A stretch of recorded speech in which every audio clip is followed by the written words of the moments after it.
Chegamos no terceiro trimestre de 2020. O tema que a CPAD preparou é os princípios divinos em tempo de crise. O tema da lição de hoje, Daniel ora por um despertamento. As lições desse trimestre são todas de temas muito importantes. Hoje, Daniel ora por um despertamento. A próxima lição, despertamento espiritual, um milagre. Despertamento renova o altar. A construção do templo enfrentou oposição. Zorobabel começa a construção do templo. Neemias reconstrói os muros de Jerusalém. O povo de Deus deve separar-se do mal. As causas da desunião devem ser eliminadas. Como vencer as oposições à obra de Deus? Provai se os espíritos são de Deus. Esdras vai a Jerusalém ensinar a palavra. Esdras e Neemias combatem o casamento misto. A vigilância conserva pura a igreja. Então veja que são muito importantes, são todos temas importantes. Daniel capítulo 1, 9 de 1 a 3 diz: No ano primeiro de Dario, filho de Assuero, linhagem dos Medos, o qual foi constituído rei sobre o reino dos caldeus, no primeiro ano do seu reinado, eu, Daniel, entendi pelos livros que o número dos anos de que falara o Senhor ao profeta Jeremias, em que havia de se cumprir as desolações de Jerusalém, era de 70 anos. E eu dirigi o meu rosto ao Senhor para buscar em oração e súplicas, com jejum e saco de cinzas. Daniel capítulo 6, 10. Daniel, pois, quando soube o edito que estava assinado, entrou em sua casa. Ora, havia no seu quarto janelas abertas para o lado de Jerusalém. E 3 vezes se punha de joelhos e orava e dava graças diante do seu Deus, como também antes costumava fazer. Que interessante, né? A gente alimenta o nosso corpo físico em 3 refeições: café da manhã, almoço e jantar. E Daniel, a gente vê que ele alimenta a alma dele com 3 refeições. Lógico que depois tem umas outras coisinhas que a gente acaba comendo, e também tem umas outras coisinhas que a gente acaba orando e se conectando com Deus. Mas 3 vezes ele se punha de joelhos na presença de Deus para orar. Então é como se ele desse para a alma dele café da manhã, almoço e jantar na presença de Deus. Daniel capítulo 2, 17 a 19 diz: Então Daniel foi para a sua casa e fez saber o caso a Ananias, Misael e Azarias, seus companheiros, para que pedissem misericórdia ao Senhor do céu sobre este mistério, a fim de que Daniel e seus companheiros não perecessem, juntamente com o restante dos sábios da Babilônia. Então foi revelado o mistério a Daniel numa visão de noite. Então Daniel louvou a Deus dos céus. Esdras capítulo 1, de 1 a 5, diz: No primeiro ano de Ciro, rei da Pérsia, para que se cumprisse a palavra do Senhor pela boca de Jeremias, despertou o Senhor o espírito de Ciro, rei da Pérsia, o qual fez passar pregão por todo o seu reino, como também por escrito, dizendo: Assim diz Ciro, rei da Pérsia: O Senhor Deus dos céus me deu todos os reinos da terra e me encarregou de lhe edificar uma casa em Jerusalém, que está em Judá. Quem há entre vós de todo o seu povo, seja seu Deus com ele e suba a Jerusalém, que em Judá, e edifique a casa do Senhor Deus de Israel. Ele é o Deus que está em Jerusalém. E todo aquele que ficar atrás em algum lugar, que estar peregrinando, os homens do seu lado o ajudarão com prata, com ouro, com bens, com gados, além das dádivas voluntárias para a casa de Deus que está em Jerusalém.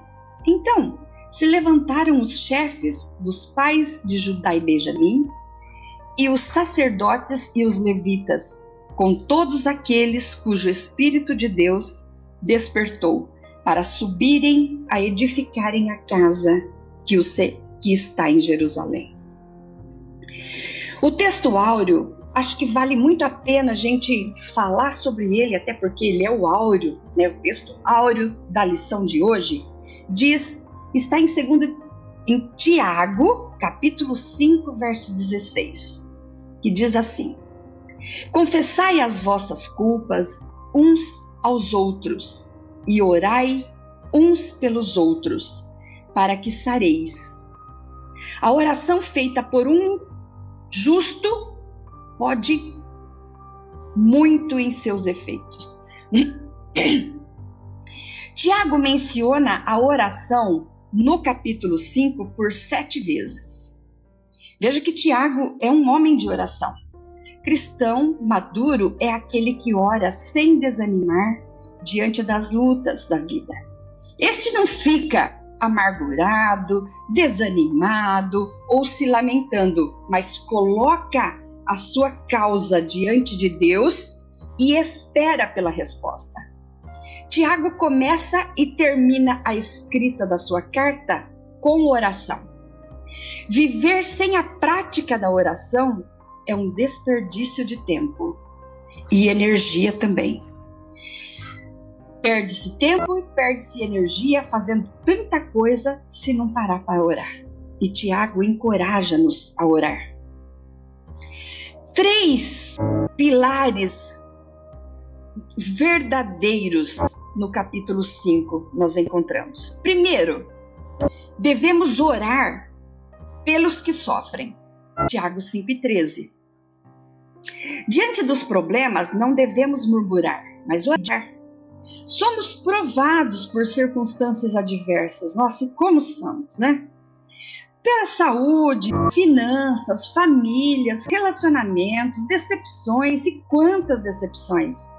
Mas em vez de entrar em depressão ou murmurar contra Deus e contra o mundo, não devemos falar mal dos irmãos, como vemos no capítulo 5, verso 9, mas devemos apresentar a causa a Deus em oração, pedindo sabedoria para usar essa situação em questão e transformar para a glória de Deus, como vemos no capítulo 1, verso 5.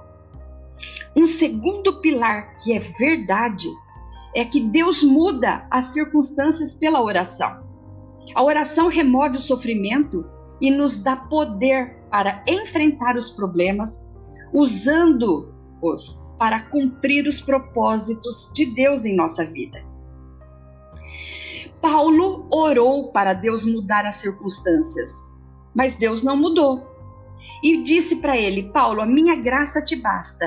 Então, se Deus responder que não, ele vai dar graça para que suportamos.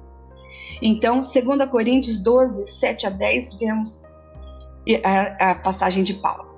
Jesus clamou ao Pai no Getsêmani para passar dele aquele cálice, mas o Pai disse que não, mas deu-lhe forças para suportar a cruz e morrer pelos nossos pecados.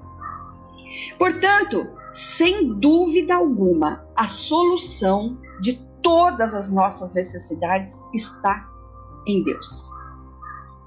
O terceiro pilar verdadeiro é que temos ao mesmo tempo pessoas chorando e outras celebrando. Ao mesmo tempo que há pessoas chorando, há outras celebrando, e assim a vida segue. Isso está segundo Tiago 5,13. Deus equilibra a nossa vida dando-nos horas de sofrimento, horas de regozijo, para que possamos dar valor à vida, né? Podemos cantar até mesmo no sofrimento. A gente vê isso em Jó 35:10. E também em Atos 16:25, vemos que Paulo e Silas cantaram na prisão. Jó em meio à batalha. Isso está em 2 Crônicas, capítulo 20, verso 21. Então, chegamos à conclusão que há tempo para tudo e que não podemos desfalecer. Salmos 87, 5 e 7 diz, não desfaleça. 3 tipos de atitudes a gente também vê no capítulo 5. Primeira atitude, diz, é a atitude do doente. Olha, aqui a gente vê um doente, parece que com necessidade de pedir perdão, mas nem toda doença é resultado de pecado. Tiago 5, 15 e 16.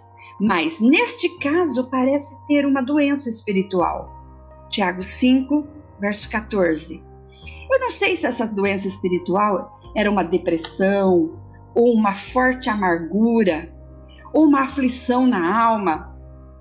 Só sabemos que este crente está impossibilitado de ir à igreja e por isso chama os presbíteros para orar com ele.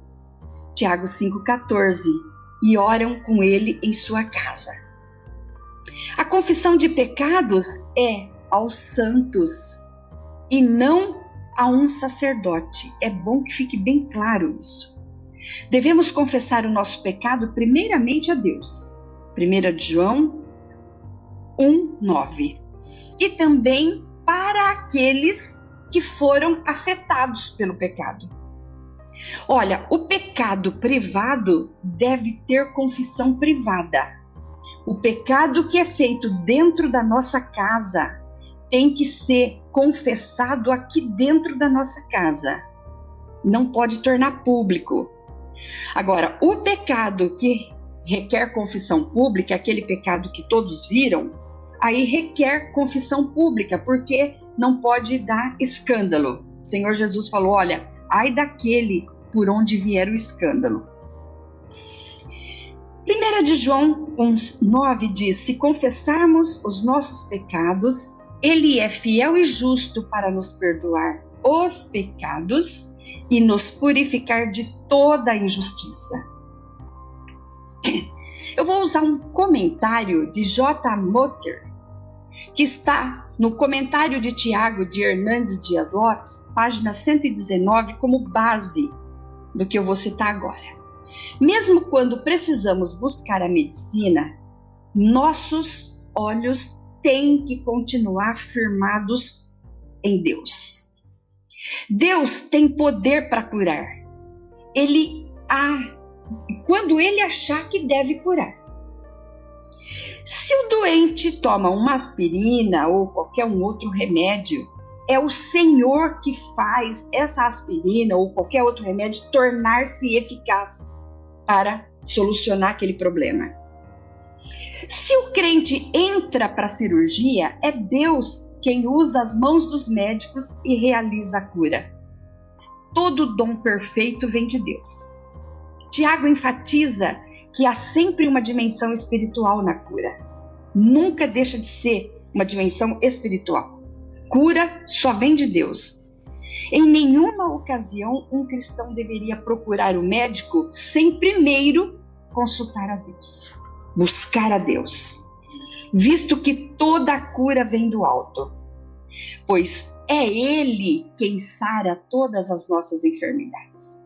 Então, eu primeiro procuro a Deus e depois recorro à medicina, porque a medicina também está aí como instrumento de Deus. A segunda de 3 atitudes é a atitude dos presbíteros.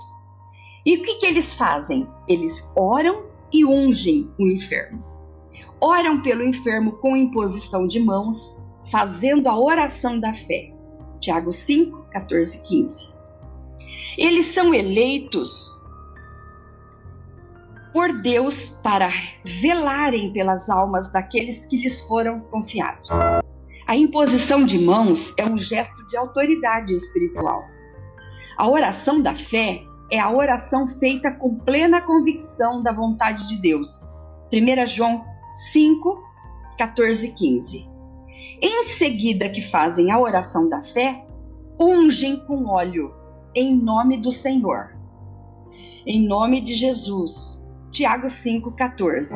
Quem levanta o enfermo não é o óleo, não é as mãos, mas o Senhor, o nosso Deus que sara. Somos todos, em qualquer dos ministérios, apenas canal de bênção que o Senhor usa.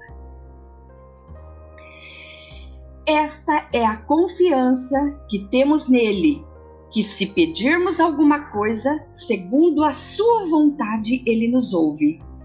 E se sabemos que ele nos ouve em tudo o que pedimos, sabemos que alcançamos as petições que lhes fizemos. 1 João 5, 14 e 15. A terceira dos 3 tipos de atitude é a atitude dos irmãos em Cristo. Tiago 5, 16. Os crentes envolvidos no caso que provocou a enfermidade confessam os seus pecados uns para os outros, ali entre eles. E nisso que estão conversando, há uma terapia divina, quando há confissão, perdão e reconciliação. A palavra diz, onde tem 2 ou 3 reunidos em meu nome, ali estarei eu. E ali o Senhor preside a reunião, eles confessam uns para os outros e alcançam a misericórdia do Senhor. A oração não é uma prerrogativa apenas dos presbíteros, mas um privilégio de todos os crentes. Jesus disse que nós somos reis e sacerdotes para orarmos uns pelos outros. A confissão não é um sacerdote ou a todos indistintamente, mas ao envolvido, tendo sido feita primeiro ao Pai, que tudo vê. Primeiro eu peço perdão ao Pai, que já é um sinal de arrependimento. Depois eu procuro aquele irmão a quem eu tenho problema com ele. Não sei se eu ofendi ou se ele me ofendeu, mas temos que ajustar as coisas. Um confessa ao outro e assim há remissão da culpa, do pecado. A confissão deve ser feita direta para a pessoa contra quem pecamos e de quem nós necessitamos e desejamos receber perdão. Não mais, ninguém mais. A mágoa que fica retida no coração adoece. Já vi pessoas dizer que dá câncer. Então, é bom que a gente confessa e alivia esse fardo e receba a cura. Em nome de Jesus. O ressentimento corrói a alma, mas em compensação o perdão restaura. O que encobre as suas transgressões nunca é demais, nunca prosperará. Mas o que as confessa e deixa, alcançará misericórdia. Provérbios 28, 13. A introdução do tema que nós estamos fazendo hoje, na lição de hoje. Daniel, então, ora para buscar um avivamento. Então, vamos ver por quê, qual que era o contexto que Daniel vivia naquele tempo. Primeiro, os israelitas estavam no Egito. Lá eles eram escravos, eram judiados, maltratados, e eles clamavam a Deus. E a palavra de Deus diz que se o injustiçado clamar, Deus vai ouvir e vai entrar em ação. Deus entra em ação. Depois de 430 anos, no Egito, e clamou ao Senhor por causa da escravidão. Ah, vocês não estão aguentando mais? Então, quando a gente olha para o alto, o Senhor entra com providência, entra com resposta. E o Senhor tirou eles dali. E usou Moisés, e agora Deus tira do Egito, mas antes de tirar do Egito, mostrou para eles que Deus é Deus, que Deus é Deus de poder. E daí, o que Deus fez? Deus que é Deus, pega e aniquila todas aquelas estátuas que eles chamam de Deus. Estátuas com qualquer aparência não é Deus coisa nenhuma. As pessoas que chamam de Deus. Deus é o Deus verdadeiro, o Deus de Israel. Esse é Deus. Antes de tirá-los da escravidão, Deus mostrou que é Deus de poder, lançando pragas e aniquilando a autoridade das estátuas que eles conheciam como Deus. E os israelitas estavam ali vendo quão grande é o poder de Deus. Depois Deus os levou ao deserto para que ali fizessem uma higiene mental, a fim de que se libertassem de todos os costumes do Egito. E agora eles estão em direção a Canaã, a terra que mana leite e mel. Até que conseguiram entrar na terra. Felizes da vida, comemorando, o povo agora tem terra produtiva, emprego, casa própria, podem sonhar, podem realizar sonhos e o mais importante, Deus como líder. A única coisa que Deus pede para eles, obediência.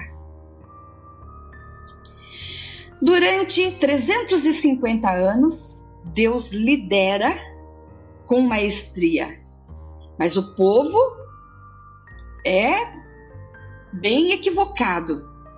Passaram-se 15 juízes, uns bons, outros não, e até que chega em Samuel. Quando chega em Samuel, o povo está por aqui, não quer mais saber de Deus liderando a situação. Eles olham para as nações vizinhas e querem reis, como as nações têm. E aí pedem rei para a nação de Israel. Descontentes e mal agradecidos, pedem um rei como o das outras nações, como aquelas tinham. Samuel, então, fica triste, entra em pânico. Senhor, eles estão me rejeitando. Aí Deus fala, Samuel, eles não estão te rejeitando. É a mim que eles estão rejeitando. E nós tivemos um trimestre no ano de 2019, onde a CPAD fez uma lição, um trimestre de o governo divino em mãos humanas. A liderança do povo de Deus, dos livros de 1 e 2 Samuel, foi muito bênção esse trimestre também. E lá nós vimos a instituição da monarquia em Israel. Deus então diz para Samuel, Samuel, atende o pedido deles. Só que Deus atende, consente, mas reserva o direito de escolher cada rei. Assim tivemos uma monarquia unificada até Salomão. Foi assim, Saul, Davi e Salomão, cada um reinou 40 anos. Mas um dia Salomão morreu. E aí que aconteceu alguns problemas. A descendência pela qual o rei dos reis teria que nascer já estava em cena.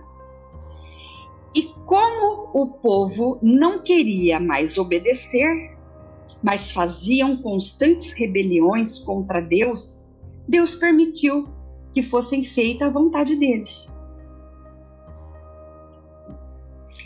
A morte de Salomão acontece, os reinos se dividem. Então agora estão duas casas. Uma no reino norte, com as 10 tribos, uma no reino sul, com 2 tribos. Com a morte de Salomão, as tribos se dividiram em 2 reinos independentes, tanto política como religiosamente. O reino do sul, ou Judá, com apenas 2 tribos, com capital em Jerusalém. E o reino do norte, ou Israel, com as 10 tribos, com capital em Samaria. Os reis de Israel, do reino norte, em apenas 8 dinastias, tiveram 19 reis. Então, vocês veem que era uma briga constante. Em apenas... Dinastias são famílias. Ou seja, são 8 famílias que não queriam saber de andar com Deus. Ímpios que não obedeciam à voz dos profetas. Então, em 722 a.C., Deus mandou a Síria dar um jeito neles. Levou-os para o cativeiro e nunca mais voltaram e se dispersaram pelo mundo. Os que ficaram se misturaram com as outras nações e foram chamados de samaritanos. O reino norte, no reino norte, as 2 tribos que compõem o reino sul, Benjamim e Judá, são chamadas de judeus. E só tiveram uma dinastia, uma família que levou adiante, que é a da tribo de Judá.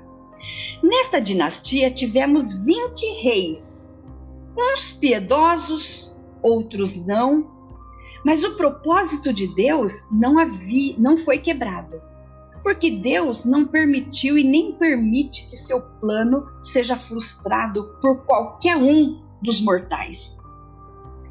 Até 608 a.C., o piedoso rei Josias, num vacilo, sem consultar a Deus, cometeu um erro político, ajudando a Síria e o Egito, que disputavam a hegemonia mundial. E na guerra de Carquemes, Josias morre e deixa o povo em maus lençóis, com a dominação egípcia, tendo que pagar em altos tributos ao rei egípcio, vencedor da guerra. Ele não devia ter se metido nessa guerra. Eram a Síria e Egito brigando. Ele vai e se mete na guerra. Morreu na guerra e ainda deixou o povo em maus lençóis. No reino Judá, com a morte de Josias, Joaquim assume o controle. Joaquim, ou Jeconias, era um rei ímpio. Esse rei ímpio queimou o rolo da palavra de Deus. Não contente com isso, matou o profeta que mandou essa escritura para ele. E, em seguida, fez o mesmo com o profeta Urias, porque Urias não quis profetizar conforme a palavra que ele ordenava. Ele queria que a profecia fosse favorável a ele. E Urias falou: eu vou profetizar o que Deus me manda. Então, ordenou que matou cruelmente Urias. Daí a gente vê, né, por que entrou lá essa maldição nessa linhagem aí, né? E a gente tem uma história ainda para contar sobre isso. Enquanto isso, a Babilônia, em 606 a.C., se estabelecia como potência mundial.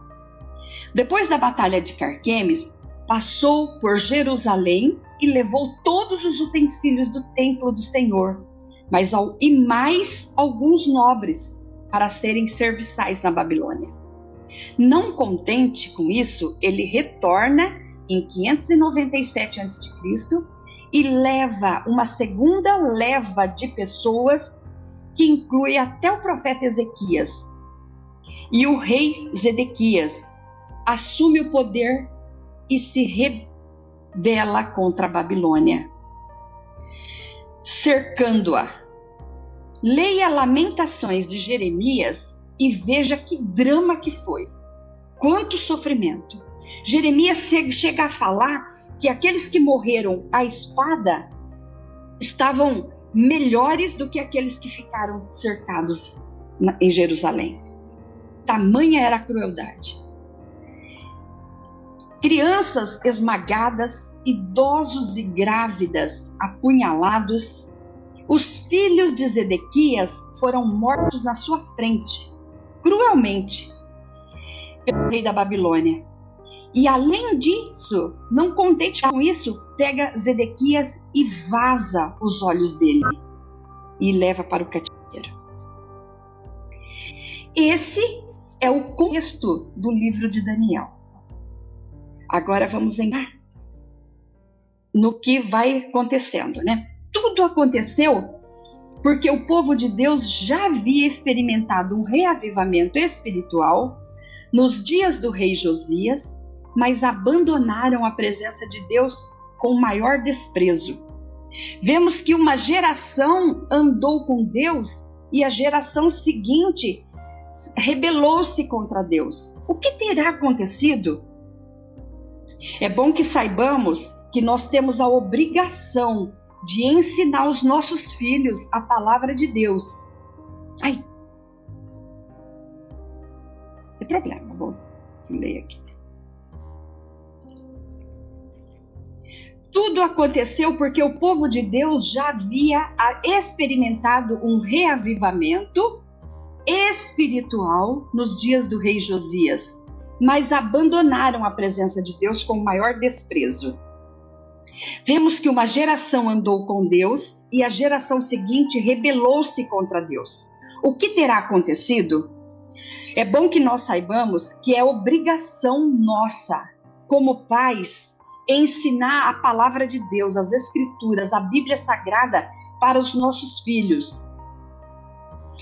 Olha o que está em Deuteronômio 11, 18 a 21. Ponde, pois, minhas palavras no vosso coração e na vossa alma, e atai-as por sinal na vossa mão, para que estejam por frontais entre os vossos olhos, e ensinai a vossos filhos, falando delas assentado em sua casa, andando pelo caminho, e deitando-te, e levantando-te, e escreva-as nos umbrais da tua casa e nas tuas portas, para que se multipliquem os vossos dias e os dias de vossos filhos na terra, que o Senhor jurou a vossos pais dar-lhes, como os dias dos céus sobre a terra. Então, não tem dúvida, nós somos encarregados de ensinar os nossos filhos. Como os pais, está a responsabilidade de ensinar a Bíblia Sagrada, a Palavra de Deus, as Escrituras, o manual de fé para os filhos. Neste quadro, vemos que todos abandonaram a Deus e foram aprender com outros deuses. E a ira de Deus entra em ação. Neste tempo, o Egito e a Síria brigavam pela hegemonia e se esqueceram de observar que a Babilônia, e aí observar, a Babilônia estava de olho e aproveitou o enfraquecimento do Egito e da Assíria e se tornou potência e acabou com os dois países, duas nações, Assíria e Egito. E Nabucodonosor, então, toma o comando das nações e constrói muros e jardins em Babilônia e deixa tudo muito maravilhoso. Nabucodonosor se torna potência e o povo de Deus é levado cativo. Deuteronômio 11, 26 a 28, já fizemos um estudo só sobre esses versículos, está no meu canal do YouTube, o tema é veja, analise. Então diz: eis que hoje eu ponho diante de vós bênção e maldição.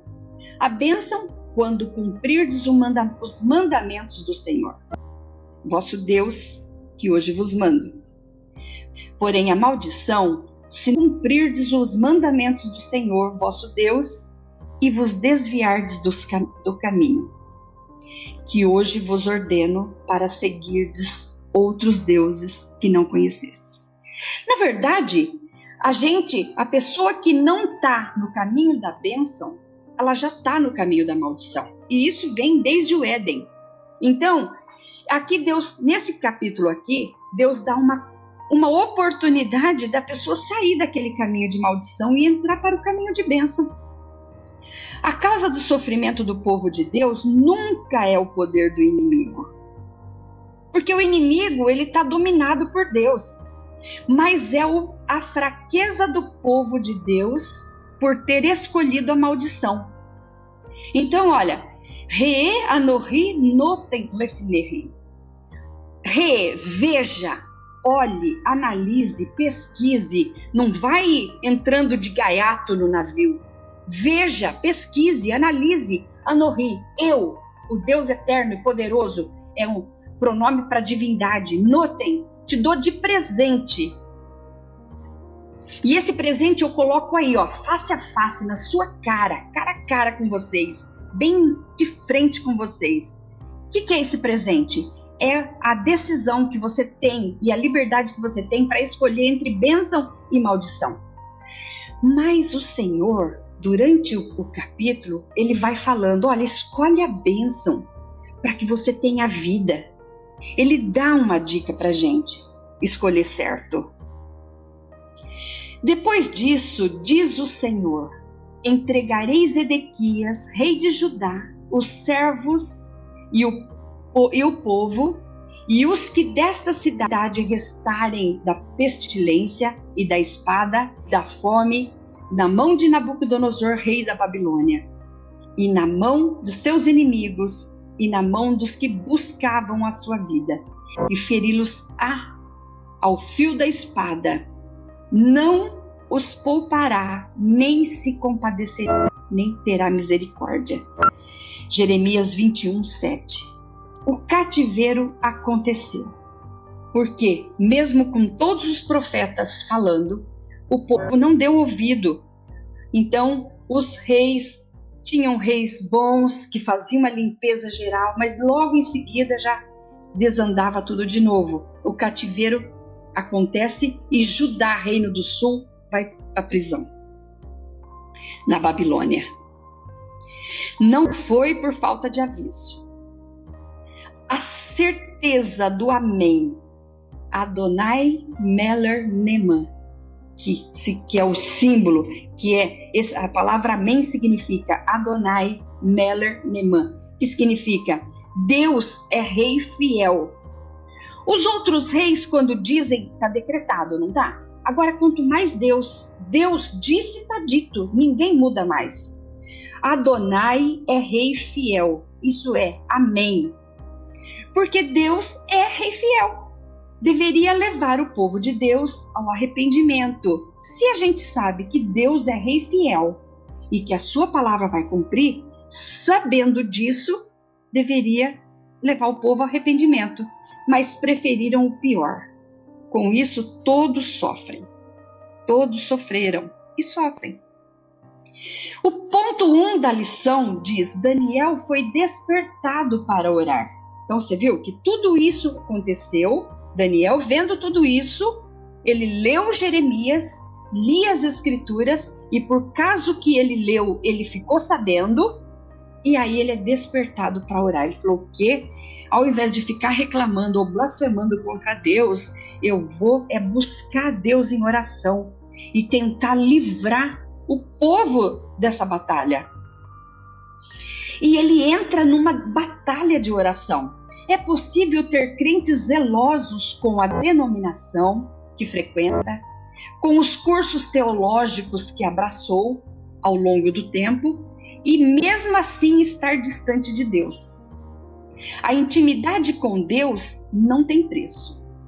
Vemos que vigiar, orar e ler as Escrituras todos os dias para mantermos a intimidade com Deus é de suma importância. Deus entregou os objetos do templo aos babilônicos. Veja que eles não roubaram. E de Deus ninguém toma nada. Só levam se Deus permitir. Porque o poder, o comando, o Todo-Poderoso é Deus. é Adonai. Então os babilônios levaram para que eles aprendessem que a criatura não é mais valiosa que o Criador e que Deus não divide sua glória. O que estava acontecendo naquela época? Eles iam ao templo, faziam sacrifício e achavam que aquela religiosidade já estava sendo suficiente para estar de bem com Deus. Mas não é assim. Tá? A gente não pode se apegar às coisas criadas, mas ao Criador sempre. Deus nunca perde o controle. E é bom que saibamos disso e nos atentemos. Nada acontece se o Todo-Poderoso não permitir. Deus então entregou o rei e os utensílios do templo nas mãos de Nabucodonosor. Que tristeza, né? Já pensou? Aquele zelo que eles tinham por todos os utensílios agora é levado embora, é roubado. Que valor afetivo! A gente sabe quando a gente perde alguma coisa de valor afetivo, quanto é doloroso, né? Adonai, o Deus eterno e todo-poderoso, tem todo o poder e até os ímpios ele usa quando quer. Deus tira o rei, põe rei, dá vida, tira a vida. Entenda, Deus é soberano. Obedeçam. Ao ler o profeta Jeremias 29:10, Daniel descobriu que os 70 anos de cativeiro estava para se findar. E o povo não tinha se arrependido ainda de seus erros. O que ele fez? Cobriu-se de saco e começou a orar para que Deus tivesse misericórdia do povo. Daniel 9, de 1 a 3. O subtítulo 1 diz: Daniel vivia uma vida de consagração a Deus. Olha que diz Jeremias 25:9. Eis que eu enviarei e tomarei a todas as famílias do norte, diz o Senhor, como também a Nabucodonosor, rei da Babilônia, meu servo, e os trarei sobre esta terra, e sobre os seus moradores, e sobre todas as nações em redor, e os destruirei totalmente, e farei que sejam objeto de espanto, e de assobio, e de perpétuas desolações. Agora entenda uma coisa, rei da Babilônia, meu servo, você acha mesmo que Deus faz isso com o servo dele? Com a igreja do Senhor? Jamais. Aqui ele está chamando de servo, mas não é servo como nós somos servos do Senhor. É servo porque Deus faz a pessoa a trabalhar para ele. Ele é um escravo de Deus.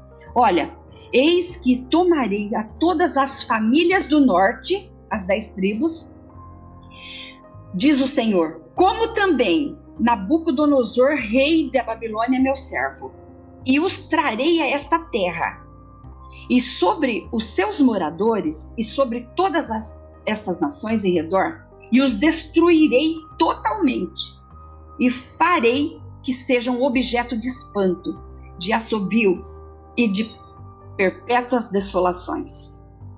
Jeremias 25:9.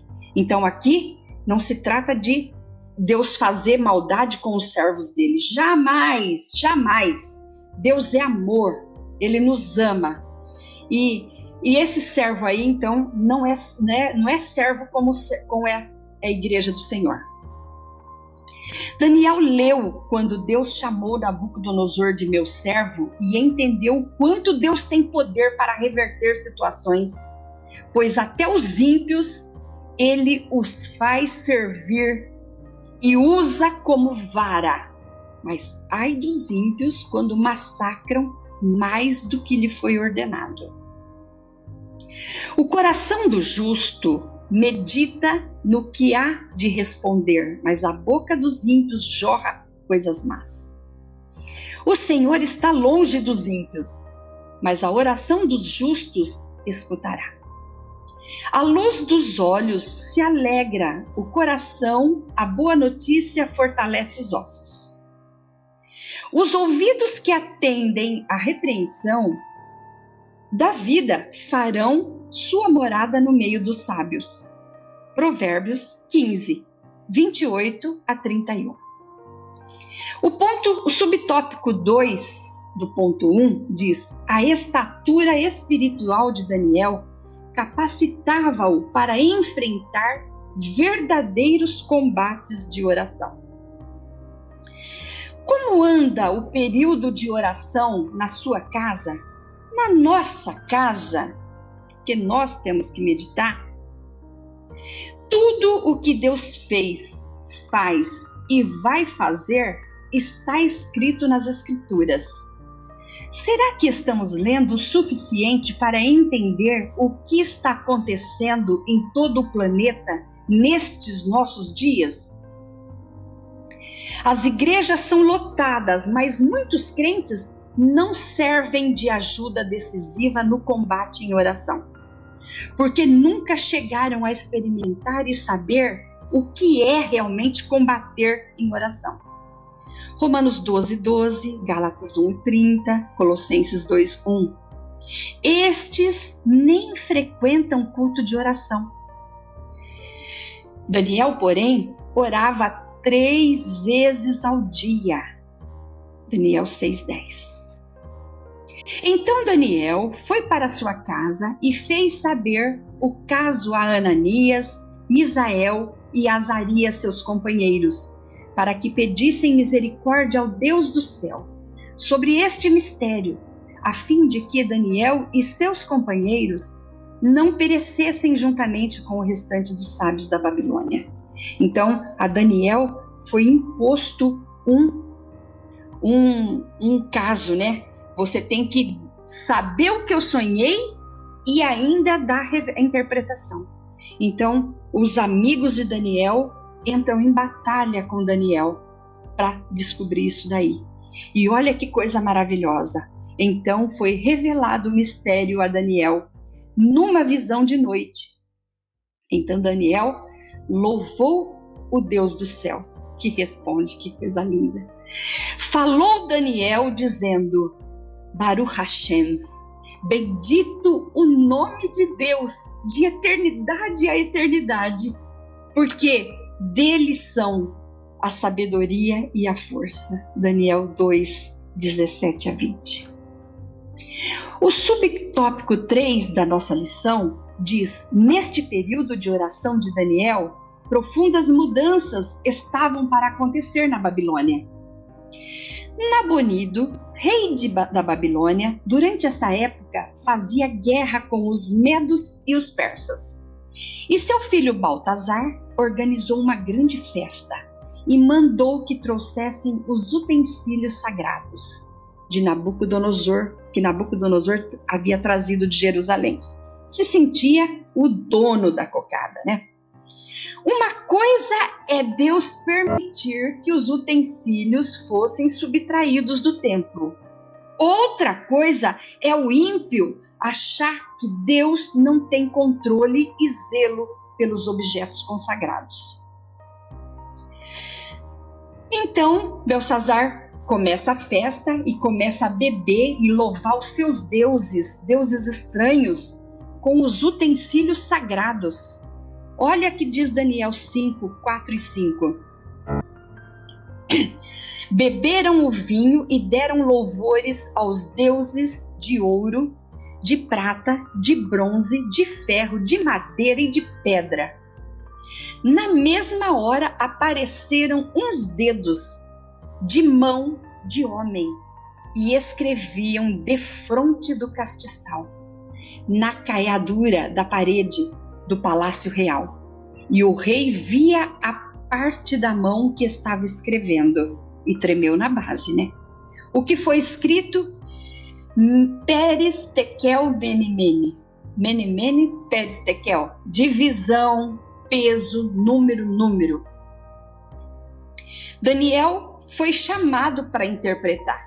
Daniel diz que o Deus lhe revelou sem aceitar suborno do rei e diz, porque Belsassar, desesperado, precisava saber o que estava escrito e ofereceu dinheiro para Daniel. Daniel, não. O Senhor me revelou e eu não aceito suborno para entregar a palavra de Deus. Então respondeu Daniel e disse na presença do rei: as tuas dádivas fiquem contigo e dá os teus prêmios a outros. Contudo, lerei ao rei o escrito e far-lhe-ei saber a interpretação. Que lindo! É maravilhosa a palavra de Deus. Desculpem, eu fico muito animada com esse trimestre. Que lindo. Daniel, capítulo 5, verso 17. Naquela noite foi morto Belsassar, rei dos caldeus, e Dario, o Medo, ocupou o reino, sendo da idade de 62 anos. Daniel 5, 30 e 31. O ponto 2 da nossa lição diz: Deus responde às orações, não só de Daniel, mas de todos nós também. Daniel sabia disso, porque lia Jeremias 29:10. A Bíblia não esconde acontecimento nenhum. E olha o que ela diz. Esdras 1, de 1 a 3. No primeiro ano de Ciro, rei da Pérsia, para que se cumprisse a palavra do Senhor pela boca de Jeremias, despertou o Senhor o espírito de Ciro, rei da Pérsia, o qual fez passar pregão por todo o reino, como também por escrito, dizendo: assim diz o rei da Pérsia, Ciro, rei da Pérsia: o Senhor Deus dos céus me deu todos os reinos da terra e me encarregou de lhe edificar uma casa em Jerusalém, que está em Judá. Quem há entre vós de todo o seu povo, seja seu Deus com ele, e suba a Jerusalém, que está em Judá, e edifique a casa do Senhor, Deus de Israel. Ele é o Deus que está em Jerusalém. Que confissão, hein? Linda! Agora, o que é importante? O que estava para acontecer e aconteceu. Primeiro, todos os judeus que quisessem poderiam voltar para Judá. Segundo, receberam permissão para reconstruir o que eles mais desejavam, o templo. Terceiro, as tribos da além do rio foram para a reconstrução. Os tributos da além do rio, que recebiam foram para a reconstrução. Quarto, os vasos sagrados retornaram ao seu lugar. Em síntese, resumindo esse tópico, 1 e 2, a resposta divina às orações de Daniel incluía levantar Ciro para abençoar seu povo, permitindo, entre outras ações, que o povo retornasse para Judá e reconstruísse o templo. O ponto 3 diz o resultado de um despertamento proveniente de Deus. O subtópico 1 diz: o rei Ciro foi despertado em seu espírito. Esdras 1:1. Ciro passou a ver Deus como o Senhor dos céus, coisa que Nabucodonosor demorou para ver. Daniel 4, 30 a 37. Saulo também demorou para ver, mas viu. Atos 9, 5, 1 Coríntios 12 e 3. Ciro, sabendo que os utensílios do templo eram muito valiosos, podia até ter desejado eles, né? Mas não desejou ficar com eles, mas sabia que tinha que devolver e mandou de volta. Esdras 1, de 7 a 11. Assim também aconteceu com Zaqueu, que ao ter um encontro com Jesus, quis logo retratar todos os erros que fizera e querendo devolver tudo que tinha ganho com usura. Quando a gente encontra com Jesus, a gente tem uma mudança, né? Lucas 19:8. O subtópico 2 do terceiro ponto, já para ir finalizando a nossa lição de hoje, o rei Ciro recebeu bênçãos espirituais. 200 anos antes disso acontecer, o profeta Isaías já tinha profetizado e dito que isso aconteceria. O subtópico 2 da lição 3, e já partindo para o final, o rei Ciro recebeu bênçãos espirituais. 200 anos antes disso tudo acontecer, o profeta Isaías já havia profetizado. Olha o que foi profetizado, Isaías 45, de 1 a 3. Assim diz o Senhor ao ungido, a Ciro, a quem tomo pela mão direita para abater as nações diante da sua face e discindir os lombos dos reis, para abrir diante dele as portas, e as portas não se fecharão. Eu irei adiante dele e endireitarei os caminhos tortuosos, quebrarei as portas de bronze e despedaçarei os ferrolhos de ferro. Dar-te-ei os tesouros escondidos e as riquezas encobertas, para que saibais que eu sou o Senhor, o Deus de Israel, que te chama pelo teu nome. Isaías 45, de 1 a 3. Na próxima lição, teremos a aula que tem por título Despertamento Espiritual, um milagre. Que Deus abençoe a sua vida e vamos orar agradecendo. Senhor, nosso Deus, nosso Pai querido, te damos graças por mais um período que passamos na tua presença, aprendendo a tua palavra e ensinando. Deus de misericórdia, Deus de poder, a ti pertence todo o poder. Portanto, Senhor, te damos graças pela tua bondade, pela tua misericórdia, pelo seu amor por nós. Nos ajuda, Pai, a cada dia a enfrentarmos todas as lutas confiantes que o Senhor é o Deus que salva, o Deus que cura, o Deus que batiza com o Espírito Santo. Amém.